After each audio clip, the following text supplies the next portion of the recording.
की तरह स्वभाव जिनका होता है ना, वो ऐसे ही होते हैं। क्योंकि नाग भी तो झुकता है, वो प्रणाम करने के लिए थोड़ी ना झुक रहा है, वो तुम्हारी प्राण लेने के लिए झुक रहा है। लेकिन लोग समझ नहीं पाते हैं कि सही कौन है और गलत कौन है।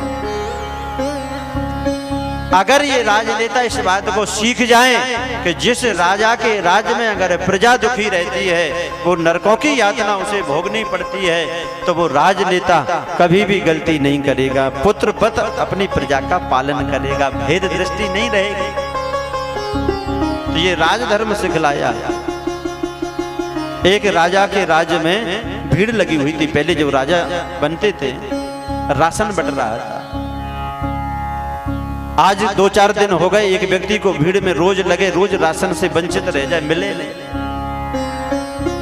बेचारा भूखा था। उसने सोचा कि अब क्या करूं, तो एक जैसे ही निकला तो एक बेरी का पेड़ था, बेर का।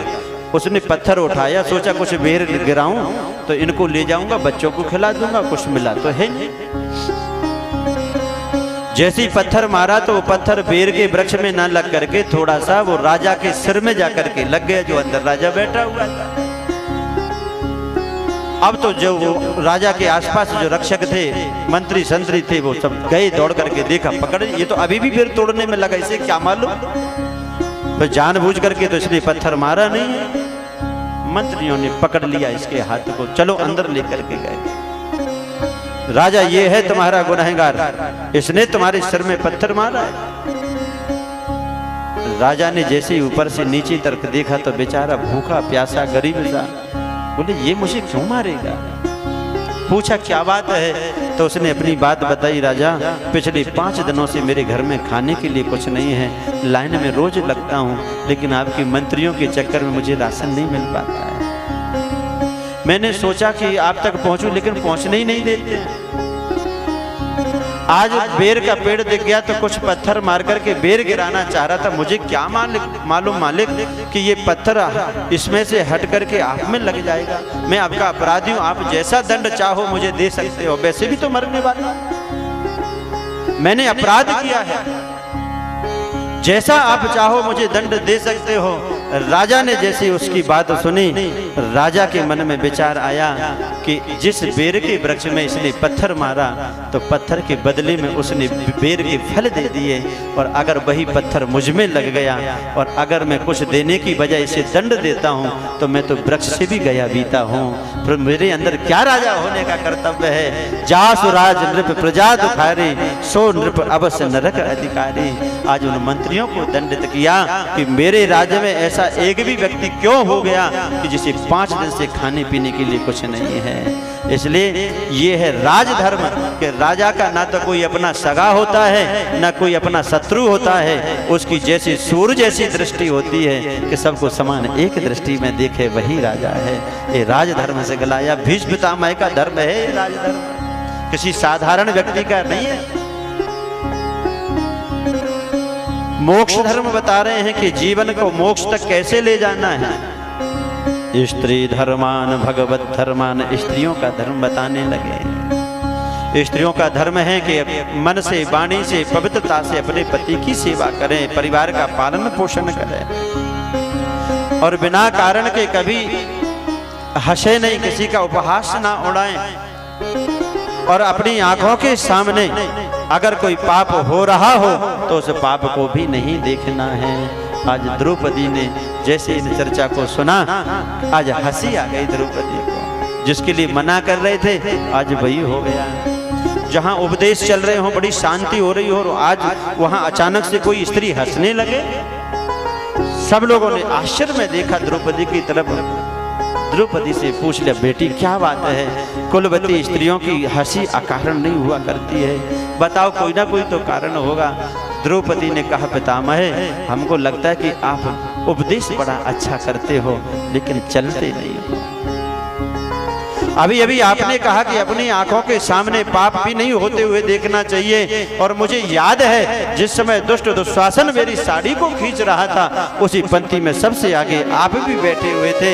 आप जैसा अतिरथी, आप जैसा महारथी अगर एक बार अपनी भ्रकुटी को भी टेढ़ी कर देता तो उसके अंदर हिम्मत नहीं थी कि वो मुझे हाथ लगा लेता, लेकिन उस समय तुम मौन क्यों हो गए थे?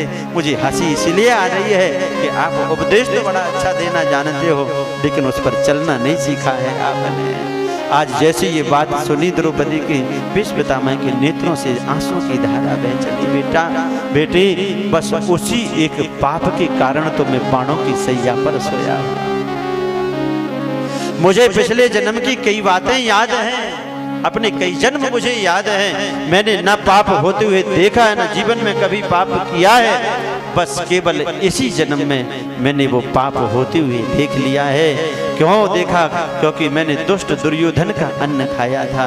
जैसा अन्न खाओ वैसा मन हो जाता है, तो कुछ समय के लिए मेरा मन बिगड़ गया था। मेरे ऊपर अर्जुन के बाण काम कर जाते, ये स्वप्न में भी नहीं हो सकता है, लेकिन मैंने जानबूझ करके ही उनको सैया बनाया था, इसीलिए कि जो दूषित अन्न मैंने दुर्योधन का खाया है वो रक्त धीरे धीरे निकल जाए। और आज मैं बिल्कुल विरक्त हो गया बेटी। आज मैं सत्य कहता हूँ, अगर मैंने दूषित अन्न नहीं खाया हुआ होता तो आज मुझे ये बाणों की सैया नहीं मिल रही होती। बस यही है जीवन में, अगर हमारा अन्न शुद्ध है, किसी गलत व्यक्ति का अगर हमने आहार ले लिया, धन ले लिया, तो कितना भी अच्छा हमारा जीवन क्यों ना हो, परिवार क्यों ना हो, धीरे धीरे करके परिवार बिगड़ जाता है। सब ओर से भीष्म पितामह ने अपना मन हटाया। द्वारकाधीश बहुत हो गया, अब तो मुझे दो दो बातें आपके साथ करनी है। यतिमति रूप कल्पिता वितृष्णा भगवती सात्वत पुंगवे विभूनि स्वसुख मुपगते क्वचिद विहर्तुम प्रकृति मुपेयुष यद भवा प्रभा। बड़ी अद्भुत स्तुति भीष्म पितामह ने की। प्रभु, मेरी एक बेटी है और ये बेटी ने आपको ही वर के रूप में चुन लिया है। आसपास बैठे हुए व्यक्तियों ने जैसे ही सुना कि भीष्म पितामह का विवाह नहीं हुआ, नैष्ठिक ब्रह्मचारी कह रहा है कि मेरी बेटी है, ये बेटी कहां से आ गई? तो भीष्म पितामह कह रहे, मैंने अपनी बुद्धि को ही अपनी बेटी माना है। ये बुद्धि ही तो मुझे इधर उधर नचाती रहती है, इसलिए मेरी जो बेटी है निश्चिंत हो जाओ गोविंद, ये आपसे याचना नहीं करेगी, मांगे नहीं रखेगी, परेशान नहीं करेगी, बड़ी सुशीला है, इसके अंदर तृष्णा का लेश मात्र भी नहीं है। और हर एक बेटी चाहेगी कि मुझे सुंदर वर मिले, तो आपसे बराबर सुंदर त्रिभुवन में और कौन हो सकता है? त्रिभुवन त्रिभुवन कमनम तमाल वर्णम रवि कर गौरवरांबरम दधाने बपुरल ककुलावृतान नामजम विजय सखे रतिरस्तु में नवत्या।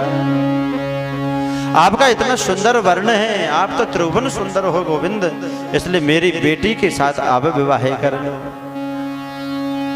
चारों तरफ से अपने मन को हटाया। देखते ही देखते आज देखो, दो लोगों के सामने खुद भगवान खड़े हैं जब मौत आ रही है। एक जटायु के पास में भगवान श्री राम खड़े हैं, जो राम काज के लिए ही जीवन झोंक दिया, सब कुछ छोड़ दिया। जटायु से, अपनी जटायुओं से भगवान श्री राम ने धूल झड़ाई है, इसलिए तो नाम जटायु पड़ा, क्योंकि आयु जटायु की तो भगवान की जटाओं में छुपी हुई थी। जब तक अपनी जटाओं से धूल नहीं झाड़ेंगे, जब तक आयु पूरी नहीं होने वाली है।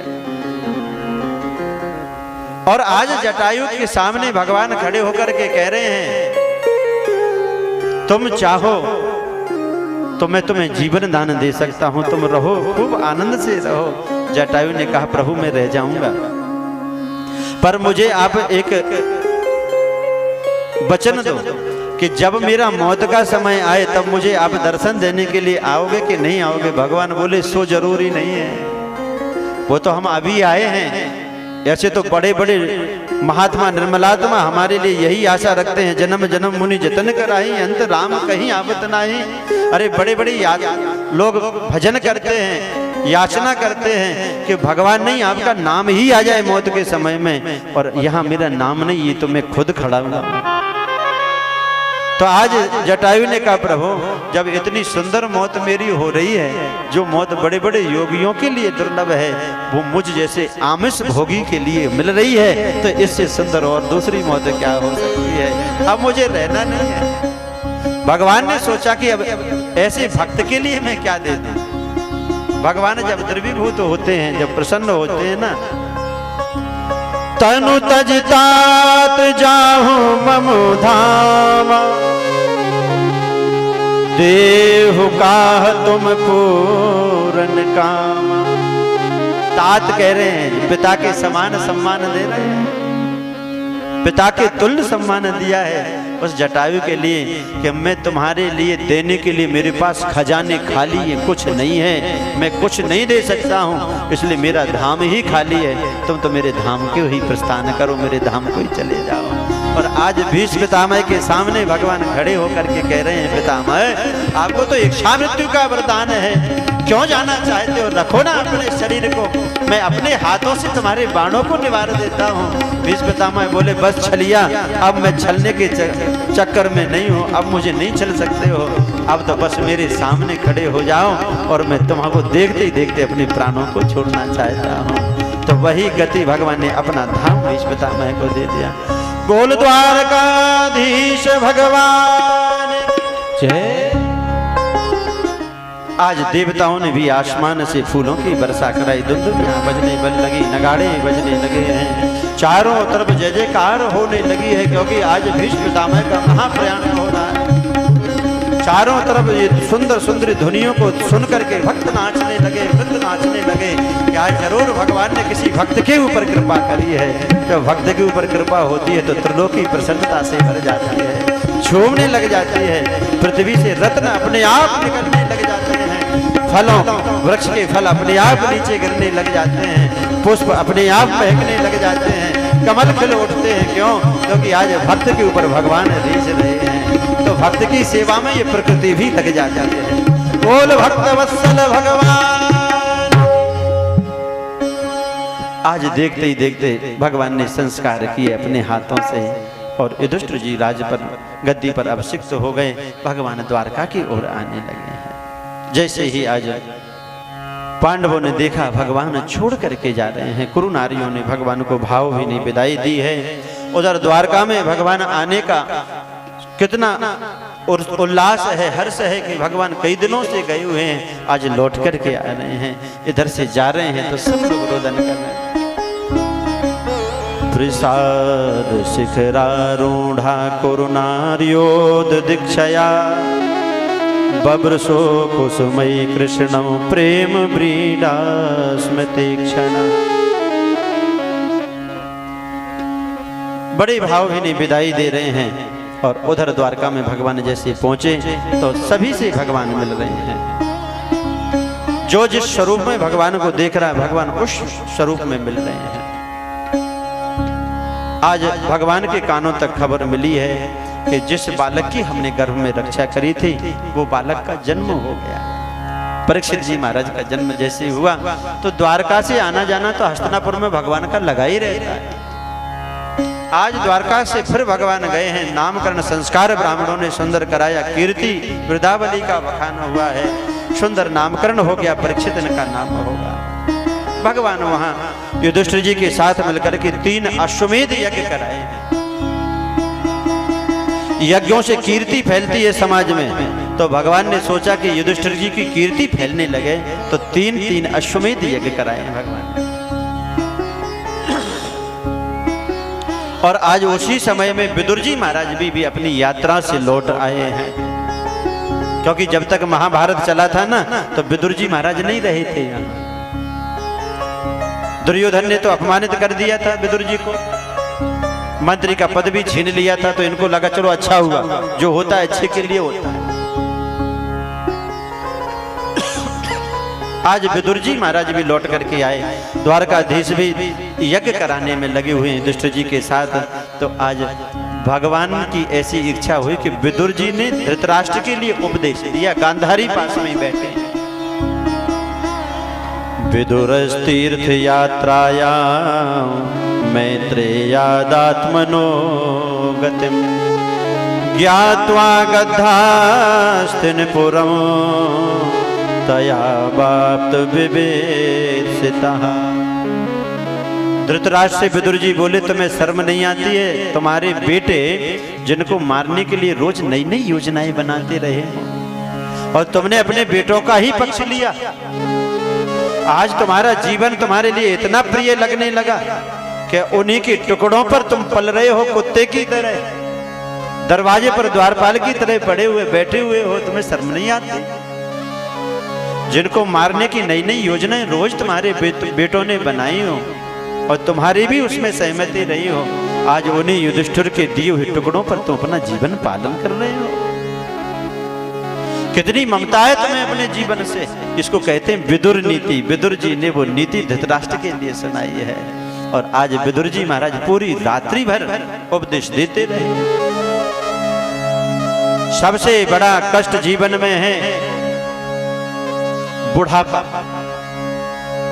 वासुदेव जरा कष्टम कष्टम निर्धन जीवनम। निर्धनता का जीवन भी बड़ा कष्टकारी है। पुत्र शोक महाकष्टम।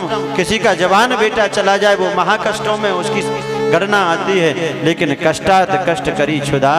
सबसे बड़ा कष्ट तो उसकी पेट की भूख है। तो विदुर जी कह रहे हैं, धृतराष्ट्र हमें ये लग रहा है कि तुम्हारी पेट की भूख इतनी बड़ी हो गई कि तुम्हारे पूरे बेटा समाप्त हो गए, सगे संबंधी चले गए, लेकिन इस भूख की बचाने के चक्कर में तुम उनके टुकड़ों पर पल रहे हो। सबसे बड़े कष्ट को तो तुमने भूख को ही माना है और ये सत्य है। विदुर जी महाराज जो कह रहे हैं ना, ये बिल्कुल सत्य यथार्थ है। कभी कभी देखना आप, जिस घर में कोई व्यक्ति समाप्त हो गया हो, बड़ा बूढ़ा हो, तो घर के लोग कहते हैं कि अभी मत शोर करो, अभी भोजन रखा, पहले भोजन कर लेते हैं, नहीं तो पता नहीं भोजन कब कर पाएंगे। पहले भोजन कर लो, उसके बाद फिर रोना धोना हो जाएगा, फिर बुला लेंगे पड़ोसियों को। क्योंकि सबसे बड़ी कष्ट की श्रेणी में सबसे बड़ा महाकष्ट तो भूख है और इस भूख के चक्कर में व्यक्ति व्यक्ति को नहीं छोड़ता है, उसको भी खा जाता है। कितनी बड़ी भूख है। तम भुक्तवन्तं विश्रांत मासीनौ सुखमासने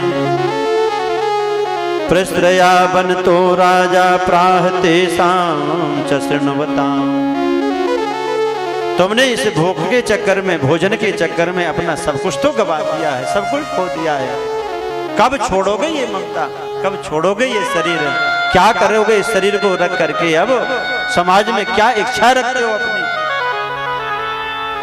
ऐसा उपदेश आज विदुर जी ने कहा कि परमात्मा ने बाहर के नेत्र तो वैसे ही जन्म से तुम्हें नहीं दिए हैं, तुम्हारी धर्मपत्नी के लिए दिए भी थे तो उन्होंने जानबूझ करके बंद कर दिए।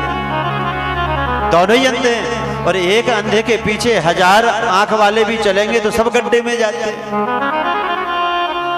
तुमने अपने पूरी संतानों को गड्ढे में डाल दिया और एक आंख वाले के पीछे पीछे अगर 1000 अंधे भी चलते हैं तो सही रास्ता चाहता है, सही रास्ते पर चलते हैं। बस यही तुम्हारी भूल रही है कि तुम्हारे बाहर के नेत्र भी नहीं हैं और अंदर के नेत्र भी तुम्हारे समाप्त हो गए हैं। रात्रि में ऐसा उपदेश दिया, धृतराष्ट्र और गांधारी दोनों ने राज्य छोड़ दिया, वन की तरफ भाग गए, चले गए। विदुर जी भी साथ में चले गए। कहीं ऐसा नहीं हो कि लौट करके, अभी तो बैराग हो गया, कहीं लौट करके नहीं आ जाए। और जैसे, क्योंकि ये कुछ बैराग होते हैं, जैसे एक शमशान बैराग होता है, जब जलती हुई चिता को व्यक्ति देखता है ना, उस समय कहता है क्या रखा है दुनिया में, क्या ले गया ये। अपने साथ में बड़ा झूठ बोलता था, बड़े कपट करता था, सब धरा का धरा रह जाता है। आज के बाद चोरी करना बंद, झूठ बोलना बंद, और जैसे ठंडे पानी से घर में नहाता है ना तो सब भूल जाता। कहता है इसे मरना भी था तो जनवरी के महीने में मरा, अरे गर्मियों में मर जाता। ये क्षणिक वैराग है जब आ जाता है। आज प्रातः काल हुआ, युधिष्ठिर जी ने बहुत ढूंढवाया है कि हमारे काका जी, हमारी चाची जी कहाँ चली गई, कहीं मिले नहीं है। कई दिनों तक भगवान रहे आज भगवान जब जाने लगे तो युधिष्ठिर जी ने कहा अर्जुन से, अर्जुन अब तुम साथ में जाओ द्वारकाधीश के, अकेले नहीं जाएंगे, तुम द्वारका तक छोड़ करके आओ।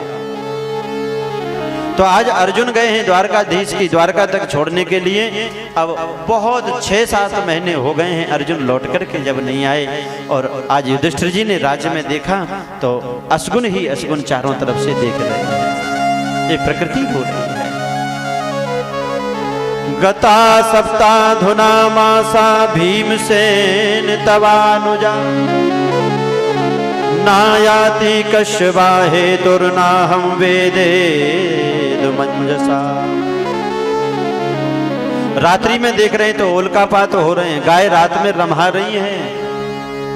आज गाय माता के स्तनों से दूध के स्थान पर खून निकल रहा है। मूर्तियां, भगवान की देव मूर्तियां ये रोने लगी हैं, आंसू निकलने लगे हैं, श्यार बोल रहे हैं। आसमान से बादल छाए हुए हैं, बादलों से बारिश हो रही है तो खून और पीप की बारिश हो रही है। छोटे छोटे बछड़े अपनी माताओं का दूध नहीं पी रहे हैं। जब से देखा तुम्हें जाने क्या हो गया, ओ मेरे बांके बिहारी मैं तेरा हो गया, मेरे बांके बिहारी मैं तेरा हो गया, ओ मेरे बांके बिहारी मैं तेरा हो गया, मेरे बांके बिहारी मैं तेरा हो गया। ओ जब से देखा तुम्हें जाने क्या हो गया, जब से देखा तुम्हें जाने क्या हो गया, मेरे बांके बिहारी मैं तेरा हो गया, मेरे बांके बिहारी मैं तेरा हो गया, ओ मेरे बांके बिहारी मैं तेरा हो गया, मेरे बांके बिहारी मैं तेरा हो गया। ऐसे नहीं, दोनों हाथों को खोल करके भाव से बांके बिहारी के होगा।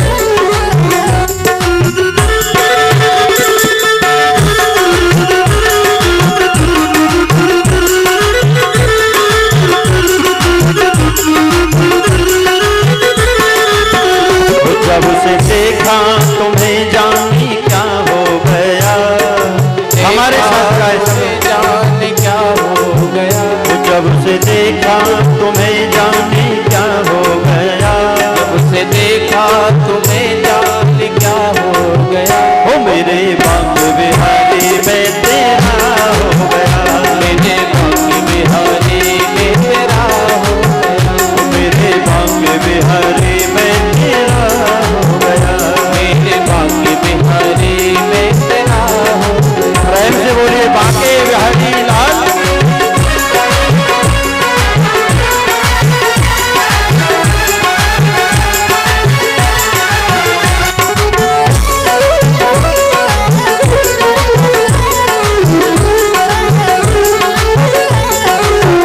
फूल बरसाने वाली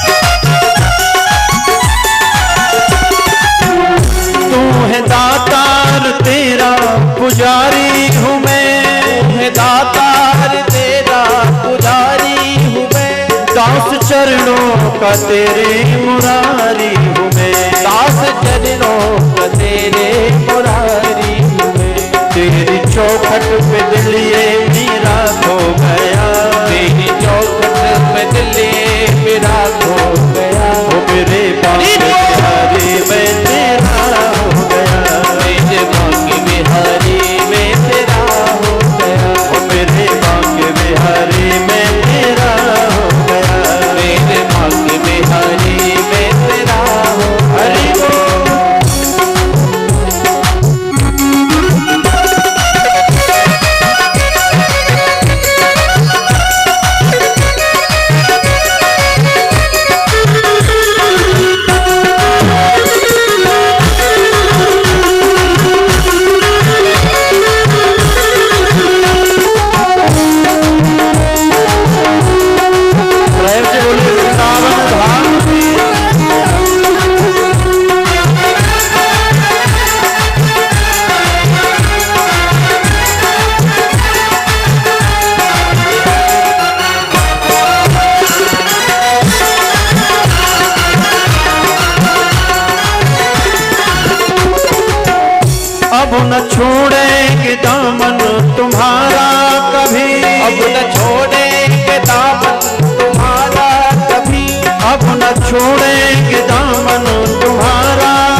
खताएं सभी, माफ कर दो हमारी खताएं सभी, वो माफ कर दो हमारी खताएं सभी, माफ कर दो हमारी खताएं सभी। वो बस के बाहर मेरे मन मेरा हो गया, बस के बाहर मेरा हो गया।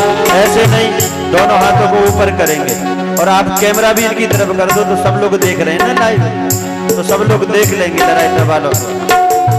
वो बस के बाहर मेरे मन मेरा हो गया, बस के बाहर मन मेरा हो गया, मेरे बारी में तेरा हो गया, मेरे भाग्य बिहारी में तेरा हो गया, मेरे भाग्य बिहारी में तेरा हो गया, मेरे भाग्य बिहारी में तेरा हो गया। बोले भाग्य बिहारी लाल।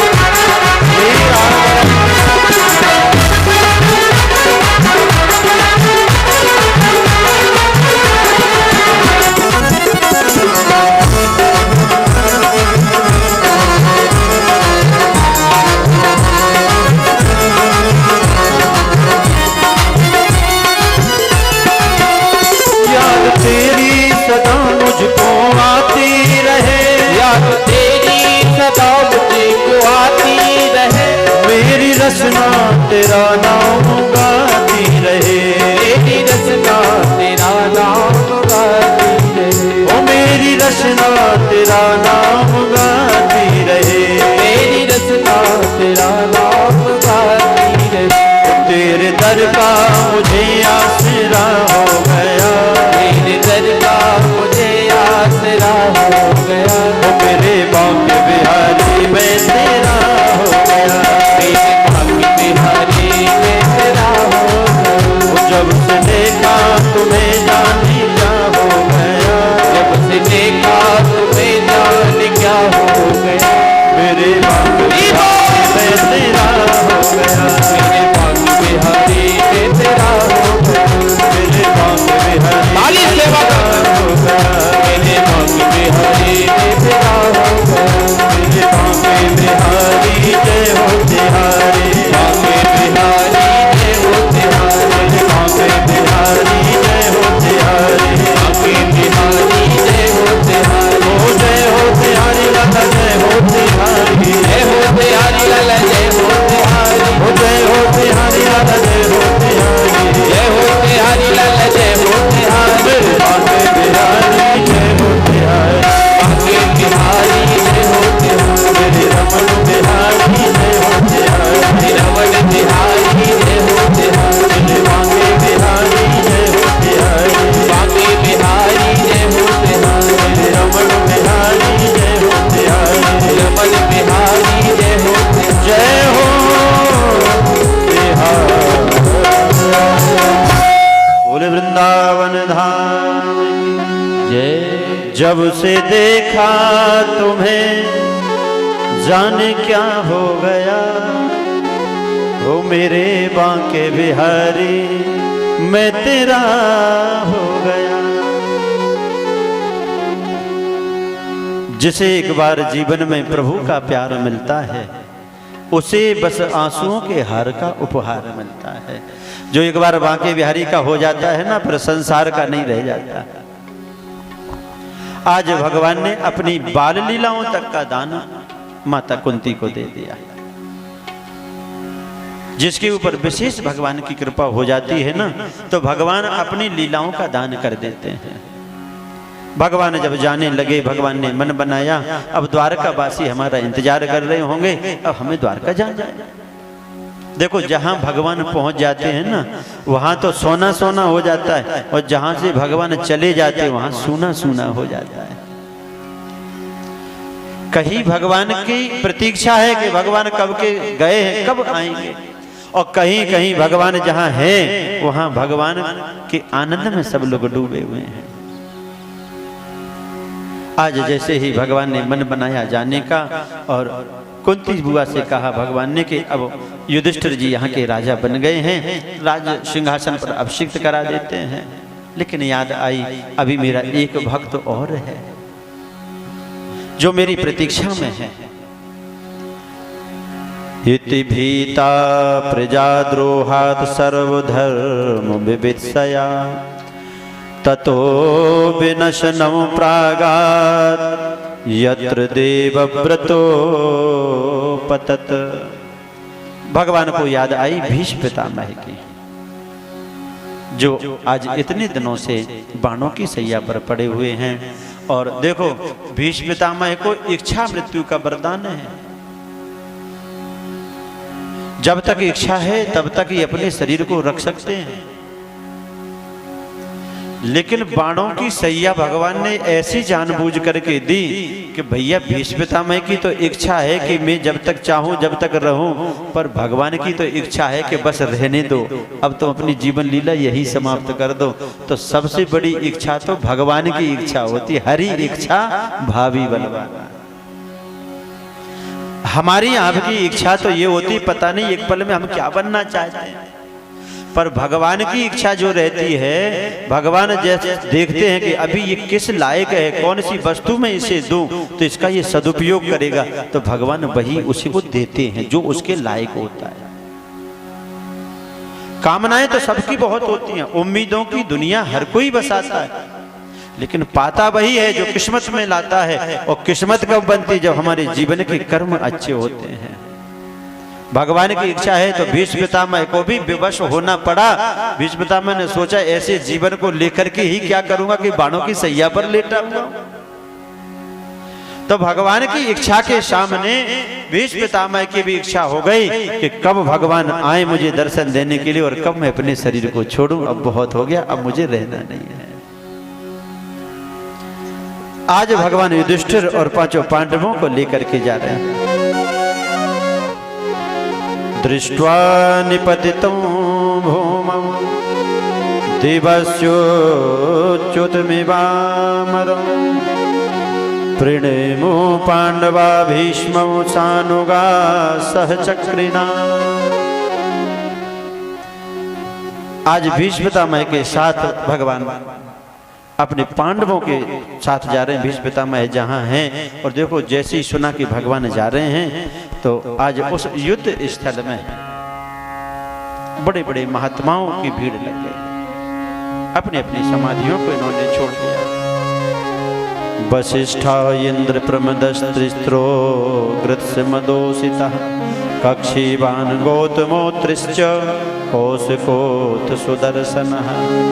वशिष्ठ है, इंद्र है, प्रमद है, कुक्षीवान है, गौतम है, अत्रि है, कौशिक है, ये बड़े बड़े ऋषि भी वहां पहुंच गए हैं। कुरुक्षेत्र की उस भीड़ में, उस पावन धरा पर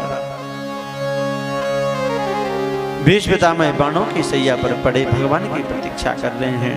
भगवान जैसे ही पहुंचे आस लग गई कि अब भगवान आ गए। और देखो उत्तरायण जब आया तब भगवान अपने आप चल करके आए। उत्तरायण में भीष्म पितामह अपने शरीर का त्याग करेंगे ना, दक्षिणायन में नहीं करना। आज भीष्म पितामह की कांति फीकी नहीं पड़ी। ऐसा लग रहा है जैसे आसमान से कोई देवता गिर गया हो जमीन पर। विचार करो, आज इतने दिनों से 52 दिन से बाणों की सैया पर पड़े भीष्म पितामह। मार्गशीर्ष का महीना है, सर्दियों के समय का ये चरित्रण है। साए साए करके शीतल हवाएं चल रही हैं चारों तरफ से, लेकिन धन्य है भीष्म पितामह का चेहरा कांति युक्त है, कांति भरी हुई है, निराश नहीं है। भगवान जैसे ही पहुंचे हैं तो भगवान बड़ी चतुराई से पहले बोले, पितामह युधिष्ठिर को राज्य मिल गया है, अब राज्य कैसे करना चाहिए इनको पता नहीं है। थोड़ा सा ज्ञान आप इनको दे दो कि राजा का अधिकार क्या होता है, क्या क्या उसके नियम होते हैं। भीष्म पितामह सोच रहे हैं कि कन्हैया बड़े छलिया हैं, हमको इसमें उलझा रहे हैं कि हमसे दो दो बातें नहीं हो पाए। दान धर्मान राज धर्मान मोक्ष धर्मान विभागसः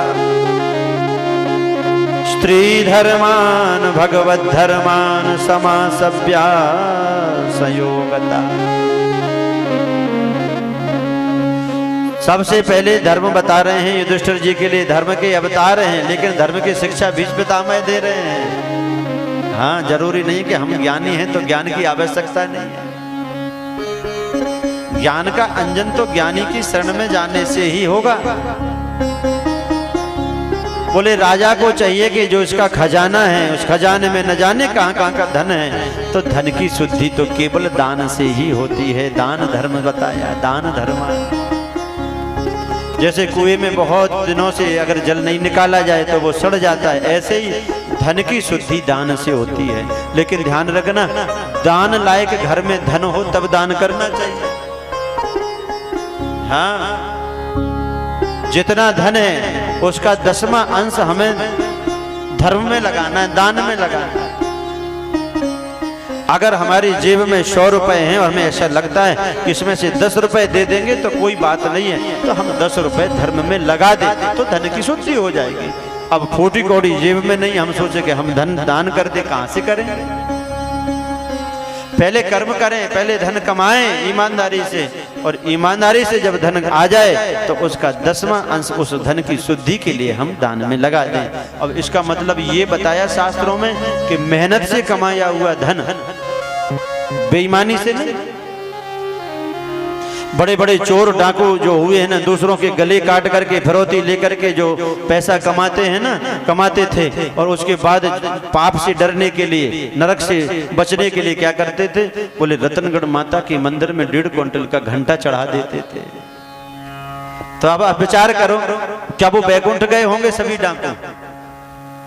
है जो दूसरों के गले जिन्होंने काटे, दूसरे का धन जिसने छीना है, दूसरे की गोद जिन्होंने छीनी है, और वो माता के मंदिर में घंटा चढ़ा रहे हैं, तो क्या वो बैकुंठ गए होंगे? अगर ऐसे बैकुंठ जाने लग जाते तो सब यही मार्ग अपना लेते कि खूब चोरी करो, खूब गले काटो, उसके बाद घंटा चढ़वा दो मंदिर में, तो हम सब बैकुंठ चले जाएंगे। जिसके यहाँ का धन होता है, अगर व्यक्ति उस धन को हरण करके लाया है और अगर यहाँ दान में लगा रहा है, तो उस धन के दान का सुख तुम्हें नहीं मिलने वाला है। ये जिसका दान है, जिसका धन है, उसका सुख उसी को ही मिलेगा। ये शास्त्र का नियम है। एक ट्रेन में एक सूरदास जी भीख मांग रहे थे, कुछ था नहीं उनके पास। ऊपर की सीट पर बैठा हुआ व्यक्ति का मन किया कि मैं कुछ दे दूं, इनकी झोली में डाल दूं। उसने ऐसे हाथ में पैसा लिया, उसका हाथ झोली तक नहीं पहुंचा सूरदास जी तक, तो नीचे खड़े हुए व्यक्ति के हाथ में दे दिया, भैया झोली में डाल देना। अब उसने वो धन ऊपर वाले का लेकर के झोली में डाल दिया। सूरदास जी ने खूब आशीर्वाद दिया, तुम्हारे घर खूब भंडार भरे रहे, खूब सुखी रहो, खूब प्रेम रहे। अब जो नीचे वाला था ना, वो हंसने लगा सूरदास जी की बात सुन करके, और हंसते हुए बोला, सूरदास जी किसे दे रहे हो ये आशीर्वाद? कहीं मुझे तो नहीं मिल रहा है, नहीं तुम सोच रहे हो कि मैं तुम्हें झोली में डाल रहा हूं? मेरा धन नहीं है, धन तो जो ऊपर बैठा है ना सीट पर उसका है, तो किसे दे रहे हो आशीर्वाद? सूरदास जी बोले, भैया आंखों से मैं अंधा हूं, मैं हूं सूरदास, लेकिन मेरा आशीर्वाद अंधा नहीं है। ये तो जहां से आया होगा अपने आप आशीर्वाद वहीं पहुंच जाता है। तो ऐसे ही है ये दान, कि अगर हम किसी का भी अगर चोरी का धन लगाते हैं और कहीं दान में देते हैं, तो उसका लाभ तुम्हें नहीं मिलता है। ये जिसके घर से आया है उसका अपने आप लाभ वहीं पहुंच जाता है। इसलिए डरना नहीं। हर व्यक्ति किसानों को ही ठगने में लगा रहता है, अपने भंडार सब किसानों से ही भरना चाहते हैं, लेकिन तुम्हें घबराने की जरूरत नहीं है। जो तुम्हारे धन से जो धनवान बनते हैं, कहीं कहीं धर्म में लगाते हैं, मंदिरों में जाते हैं, पीताम्बरा माई के मंदिर में जाते हैं, तो जो धन वहां पहुंच जाता है ना, वो तुम्हारी ही सेवा हो रही है। निश्चिंत हो जाओ, और उसकी सेवा भगवती की नजर है कि ये जहां से आया है वहीं तक मेरा आशीर्वाद पहुंचने वाला है। बोल पीताम्बरा माई की जय। दान धर्म सिखाया कि दान धर्म क्या है? जो मेहनत का, जिस पर अधिकार हमारा है, वही धन से अगर हम दान करेंगे तो वही दान से हमारी मुक्ति हो जाती है, भगवान की कृपा मिल जाती है। राजधर्म बताया, जिस राजा के राज्य में अगर प्रजा दुखी रहती है तो वो नरकों का अधिकारी रहता है। सो नृप अवश्य नरक अधिकारी, उसे नरकों की यातना भोगनी पड़ती है। अब भैया आजकल राजा कहाँ हैं, आजकल तो राजनेता होते हैं। अब उन्हें इसका भय ही नहीं है कि कहीं नरक होते भी हैं। अगर वो डरने लग जाए तो इनकी तनख्वाह इतनी थोड़ी ना है, घोटाले तो बहुत करोड़ों के होते हैं।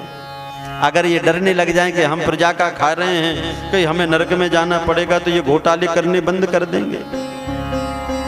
और होड़ लगी हुई है कि जो जितना बड़ा घोटाला कर लेगा उतना बड़ा सफल राजनेता कहलाएगा। और उस समय जब समाज में आते हैं ना तो कितने ईमानदार बन जाते हैं। केवल चरण दिखाई देते हैं, मुखारबिंद नहीं देखते हैं। वोट के समय में ये केवल चरण ही देखते हैं। इन्हें पता है एक बार अगर तुम्हारे चरण पकड़ लिए तो तुम्हारे लिए 10 बार चरणों में गिरवाएंगे। ये 5 साल तक बदला ले लेते हैं। तो ये